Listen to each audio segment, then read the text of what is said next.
बिस्मिल्लाहिर्रहमानिर्रहीम। मैं हूं आपका दोस्त टीका खान सानी और आप मेरा यूट्यूब चैनल देख रहे हैं। नाजरीन, आज 24 फरवरी 2021 है।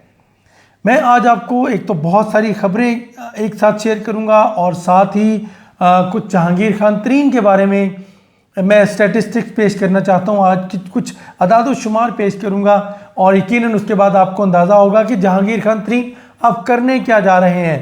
और ख़ास तौर पे चूँकि यूसुफ रज़ा गिलानी और अब्दुल हफीज़ शेख मद्दे मुकाबिल हैं, क्यों पूरे तहरीक इंसाफ और PDM की जो एनर्जी है वो इस्लामाबाद की इस नशिस्त पर क्यों मरकूज़ हुई है। और हर कोई चाहता है कि वो इस्लामाबाद से अपनी नशिस्त जीते, बाकी सूबों से तो होगी।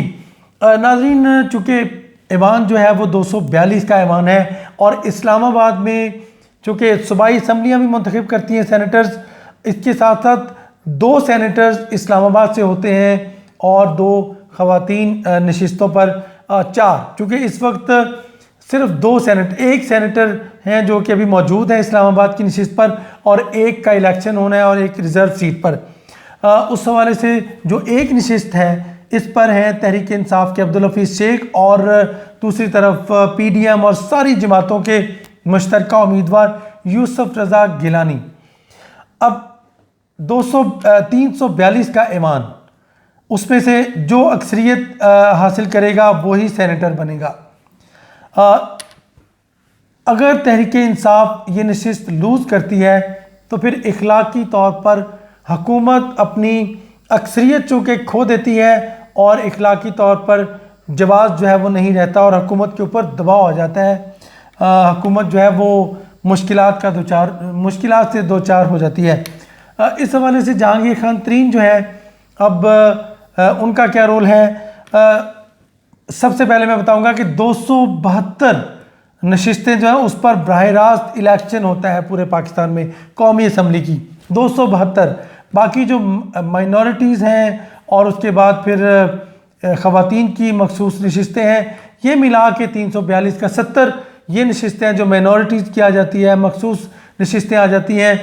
तो बराह रास्त जो लोग मुंतखब होते हैं वो 272 हैं। अब 2018 के इलेक्शन में ये 272 जो हैं ये 2013 में भी थे, 2002 में भी थे, 2007 में भी थे। इसी तरह यानी कि इस दफ़ा भी 2018 के इंतखाबात में 272 जो है वो मुंतखब हुए लोग।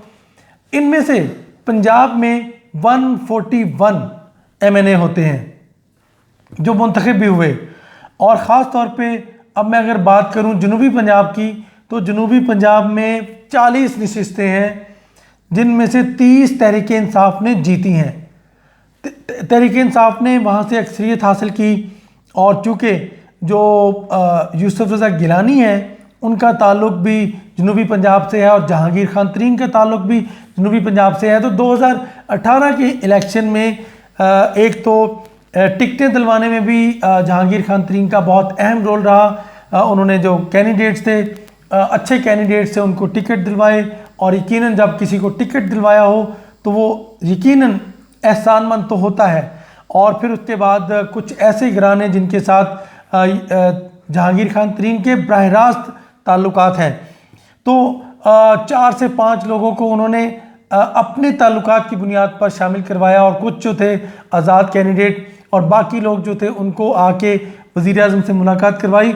और उसके अलावा जनूबी पंजाब महाज के जो MNAs हैं उनको मर्ज कराया जनूबी पंजाब महाज को तहरीक इंसाफ में। अगरचे उसमें शाह महमूद कुरैशी का भी रोल है, लेकिन जहांगीर खान तरीन का बहुत ही कलीदी किरदार है, चूँकि कुछ लोग बिजनेस पार्टनर हैं उनके, कुछ उनके ख़ानदानी ताल्लुकात हैं, कुछ उनके साथ रिश्तेदारियां भी हैं और कुछ सियासी ताल्लुकात हैं। तो यूँ जहांगीर खान तरीन असर रखते हैं वहाँ पे और जनूबी पंजाब के ये 30 MNA फैसला कुन वोट दे सकते हैं। अगरचे इनके साथ नशिस्त भी हुई, गवर्नर पंजाब ने इनको डिनर दिया और वहाँ पंजाब हाउस में एक रोज़ कबल, और वहाँ पे भी अच्छी नशिस्त हुई। शुमाली पंजाब के लोगों को भी डिनर दिया गया है। सरगोदा डिवीज़न, मियांवाली, पंजाब, इस्लामाबाद, जेहलम, फवाद चौधरी भी थे, सारे लोग उसमें थे। और इसके अलावा जनूबी पंजाब के लोग भी थे और इनको इशाया दिया गया। वहाँ मुझे अंदाज़ा है कि जहांगीर खान तरीन, चूँकि इस दफ़ा जहांगीर खान तरीन का मैं समझता हूँ कि जहाज़ नहीं चलेगा तो सिक्का ज़रूर चलेगा, असर और सूख ज़रूर चलेगा, ताल्लुकात ज़रूर चलेंगे। और जहांगीर खान तरीन बहुत अहम है इस हवाले से, चूँकि जो ख़ास तौर पे रिश्तेदारी भी है उनकी यूसुफ रज़ा गिलानी से किसी ना किसी तरह बनती है। लेकिन बहरहाल वो वोट ले रहे हैं तहरीक इंसाफ के लिए, और वो वोट ले रहे हैं जो तहरीक इंसाफ के अब्दुल हफीज़ शेख हैं। इसके अलावा आज कुछ और ख़बरें भी आपसे शेयर करना चाहता हूँ, इससे पहले कि मैं वज़ीर आज़म इमरान खान ने जो एग्रीमेंट किए हैं आज उनके दौरा श्रीलंका के दरमियान, वो भी मैं आपको बताऊँगा। लेकिन लियाकत जतोई को जो शो का नोटिस जारी किया गया है, वो तहरीक इंसाफ ने तहरीक इंसाफ की कायमा कमेटी बराए डिसिप्लिन और एहतसाब, उसने बाकायदा तौर पे इस पर कार्रवाई की है और ये केस हवाले किया है जो मगरबी जो सिंध की कमेटी है उसको, जैली कमेटी को, कि वो 7 रोज़ के अंदर लियाकत जतोई से जवाब तलब करे कि उन्होंने क्यों एक फ़िक्र दिया और एक इल्ज़ाम लगाया कि जो सैफुल्ला अबड़ू है उसके लिए 35 करोड़ रुपए उनसे लिए गए हैं, या 35 करोड़ की बोली हुई है। वो फिगर आउट बुनियादी तौर पर तहरीक इंसाफ की जो एहतसाब की कमेटी है और डिसिप्लिन की कमेटी है, वो चाहती है कि वो नाम भी बताएं कि किसको गए और उन्होंने फिगर किस बुनियाद पर दिया, कि जो हर जगह कोट किया जा रहा है। और 7 रोज़ के अंदर उनसे जवाब तलब किया गया है। उसके बाद उनके खिलाफ तदीबी कार्रवाई होगी, डिसिप्लिनरी एक्शन होगा। कमेटी जो है उसको इख्तियार है कि वो फैसला करे और उसके बाद वो बड़ी कमेटी को भेजेगी और इस्लामाबाद से फिर फैसला होगा लियाकत जतोई के मुस्तकबिल का। सबसे पहले तो शोकाज किया गया है, अगर वो मुतमईन कर पाए और अगर उन्होंने कहा कि झूठ का पलंदा है उनसे जो उनकी स्टेटमेंट जारी की गई, जो कोर्ट की जा रही है, तो फिर तो बचत हो सकती है। लेकिन अगर वो उस पर कायम रहते हैं तो फिर यकीनन कमेटी जो है वो मज़ीद इसकी तहकीकात की तरफ जाएगी और ये एक बड़ा एक मिसाली केस बनने जा रहा है।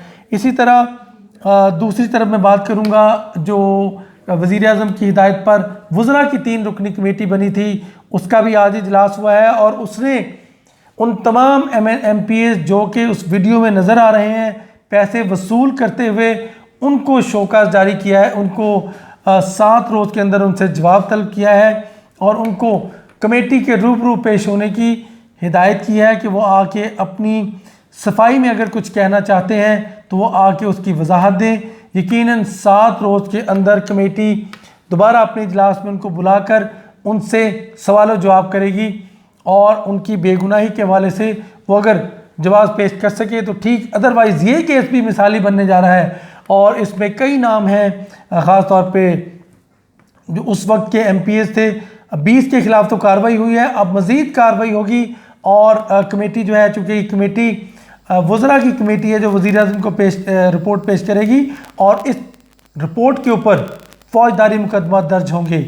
इस रिपोर्ट के ऊपर मुख्तलिफ इंटेलिजेंस एजेंसीज इन्वॉल्व होंगी और अदालती कार्रवाई होगी और सख्त सज़ाओं का तयन किया जाएगा।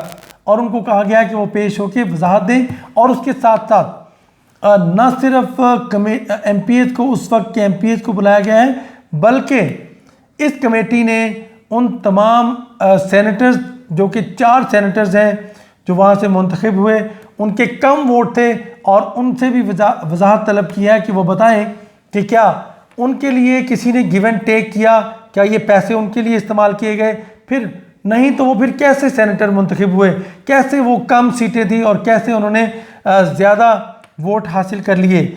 इसमें पैसा इन्वॉल्व था, इसमें सियासी पार्टियाँ इन्वॉल्व थी, कौन सी सियासी पार्टी ने, कौन सी शख्सियत ने ये पैसा लगाया, इस हवाले से वजाहत तलब की गई है उनसे। और वो सेनेटर्स कौन हैं जो उस वक्त मुंतखब हुए थे? रुबीना राउफ, पीपल्स पार्टी की, रुबीना खालिद जिनका नाम है, पीपल्स पार्टी की सेनेटर, उससे भी जवाब तलब किया गया है। इसके अलावा बहरामंद तंगी से जवाब तलब किया गया है और साथ ही दिलावर खान से और मुश्ताक अहमद खान, 4 सेनेटर्स से कहा गया है कि वो जवाब दें। और इसके साथ साथ इसके ऊपर मज़ीद कार्रवाई होने जा रही है और देखें कमेटी ने इसकी मज़ीद तहकीकात करनी है। और साथ ही मैं वज़ीर-ए-आज़म के दौरे के हवाले से मुख्तसर बताऊँगा कि प्राइम मिनिस्टर को आज शानदार वहाँ इस्तकबाल किया गया बतौर खिलाड़ी। श्रीलंका के स्पोर्ट्स के मिनिस्टर और यूथ के मिनिस्टर ने भरपूर शायद ज़ुहराना दिया और वज़ीर-ए-आज़म के नाम पे एक स्टेडियम किया जा रहा है। और प्राइम मिनिस्टर ने सियासत और खेल दोनों में जो कामयाबी हासिल की उसके तजर्बात भी बताए और प्राइम मिनिस्टर को शानदार जो है वो वहाँ पे खराज तहसीन पेश किया गया बतौर खिलाड़ी और बतौर वज़ीर-ए-आज़म। यहाँ जो सफ़र उन्होंने अपना सियासी सफ़र सियासी जद्दोजहद शुरू की और हुकूमत पाकिस्तान 10 MPAs और 10 MBBS और जो डेंटिस्ट्री में ग्रेजुएशन की BDS ये स्कॉलरशिप दे रही है श्रीलंका के स्टूडेंट्स को। ये जज्बा खैर सगाली के तहत सियाहत को फ़रोग़ दे रहे हैं तालीम के शोबे में। इसके साथ साथ 24 फरवरी को दोनों ममालिक के मुश्तरका तजारती कॉन्फ्रेंस हुआ करेगी सरमायाकारों की और ताजरों की।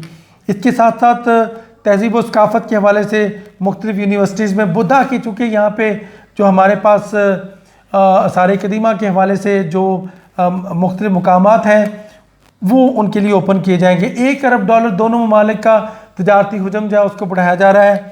50 मिलियन पाकिस्तान $50 मिलियन दफ़ाई क्रेडिट देगा। इसके हवाले से दहशतगर्दी के ख़िलाफ़ जो जंग है उसमें और साथ ही तखरीबकारी के ख़िलाफ़ और साथ ही जो मुख्तलिफ़ चैलेंजेस हैं सिक्योरिटी के हवाले से उसमें तावन दरकार होगा। स्पोर्ट्स के लिए 24 मिलियन पाकिस्तानी हुकूमत जो है वो श्रीलंका को दे रही है। इसके अलावा दीगर कई MOU साइन हुए हैं। पाकिस्तान ने आज ताजरों को भी कहा है कि पाकिस्तान के रास्ते खुले हैं, सरमायाकारी करें। यहाँ पे सियाहत को फ़रोग़ देने के लिए दोनों ममालिक मिलकर काम करेंगे। इसके साथ साथ आज मैं आपको यही तफसीलात हैं, कल मज़ीद आपको अपडेट देंगे और अच्छी खबर एक लेके आ रहा हूँ। यकीनन वो जुड़ी है मुख्तलिफ यानी साइंस एंड टेक्नोलॉजी से। टीका खान सानी को इजाज़त, अल्लाह निगहबान।